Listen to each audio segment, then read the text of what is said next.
আল্লাহর হাবিব সৃষ্টি নয়, আল্লাহর হাবিব স্বয়ং স্রষ্টা। তিনি জাত, তিনি নূর মুহাম্মদ। যারা আল্লাহর হাবিবকে সৃষ্টি বলবে তারাই তো কাফেরের কাতারে দাঁড়াইব। আল্লাহর হাবিব সৃষ্টি নয়, ভুল কথা। সারা কোরআনে একটা দলিল কেউ দিতে পারবে না আল্লাহর হাবিবকে সৃষ্টি আল্লাহ বলেছে। নাউযুবিল্লাহি মিন যালিক। রাসূল সাল্লাল্লাহু আলাইহি ওয়াসাল্লাম বুঝতে পেরেছিলেন যে শেষ জামানায় কিছু মানুষ আসবে, ধর্ম ব্যবসায়ী কিছু লোক আসবে যারা মানুষের সাথে প্রতারণা করবে, ধোঁকাবাজি করবে।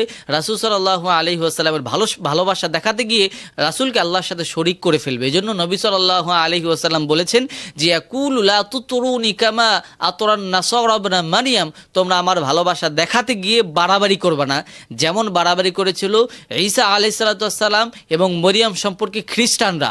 কারণ রাসূল সাল্লাল্লাহু আলাইহি ওয়াসাল্লাম বলে যে আনা আবদুহু, আমি আল্লাহ পাক রব্বুল আলামিনের বান্দা, তোমরা আমাকে এভাবে সম্বোধন করো। ফাকুলু আবদুল্লাহি ওয়া রাসূলু, যে আমি রাসূল সাল্লাল্লাহু আলাইহি ওয়াসাল্লাম আল্লাহর বান্দা এবং রাসূল। এবং আমরা যখন কালিমা শাহাদাত পড়ি সেখানে আমরা বলি যে আবদুহু ওয়া রাসূলু, সেখানে আমরা বলি যে রাসূল সাল্লাল্লাহু আলাইহি ওয়াসাল্লাম হচ্ছে আল্লাহর বান্দা এবং রাসূল।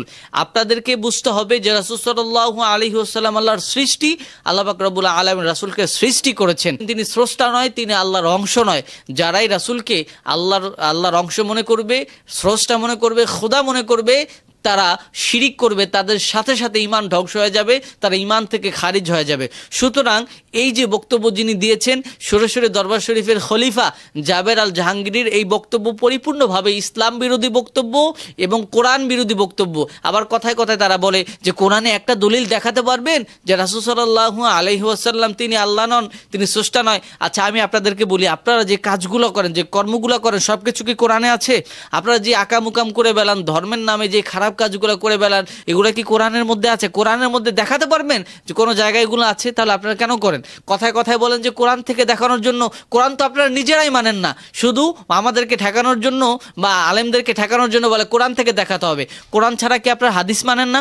যদি হাদিস মেনে থাকেন, রাসূল সাল্লাল্লাহু আলাইহি ওয়াসাল্লাম নিজে বলে গেছেন যে রাসূল আল্লাহ পাক রব্বুল আলামিন নয়, স্রষ্টা নয়, রাসূল তিনি আল্লাহর সৃষ্টি, আল্লাহর বান্দা। রাসূলকে আল্লাহর বান্দা বলে যারা সম্বোধন করবে এবং রাসূল হিসেবে যারা মানবে তারাই প্রকৃত মুমিন। এবং রাসূল সাল্লাল্লাহু আলাইহি ওয়াসাল্লাম আমাদের মতো সাধারণ মানুষ নয়, তিনি রাব্বুল আলামিন তাকে রাহমাতাল লিল আলামিন ঘোষণা দিয়েছেন, রাব্বুল আলামিন তাকে আল্লাহর বন্ধু হিসাবে ঘোষণা দিয়েছেন। তিনি অনেক ঊর্ধ্বে এবং তিনার মাকাম হচ্ছে আল্লাহর পরে হচ্ছে রাসূলের স্থান। কিন্তু রাসূল সাল্লাল্লাহু আলাইহি ওয়াসাল্লাম আল্লাহর সৃষ্টি, আল্লাহর বান্দা, এটাই আমাদের বিশ্বাস, এটাই আমাদের আকীদা। যারা এই আকীদা থেকে বাহির হবে, যারা আল্লাহর সাথে রাসূলকে শিরিক করবে, রাসূলকে আল্লাহ এবং স্রষ্টা মনে করবে, তারা পথভ্রষ্ট, তারা গোমরা। আপনারা খবরদার কেউ তাদের কথায় গোমরা হবেন না।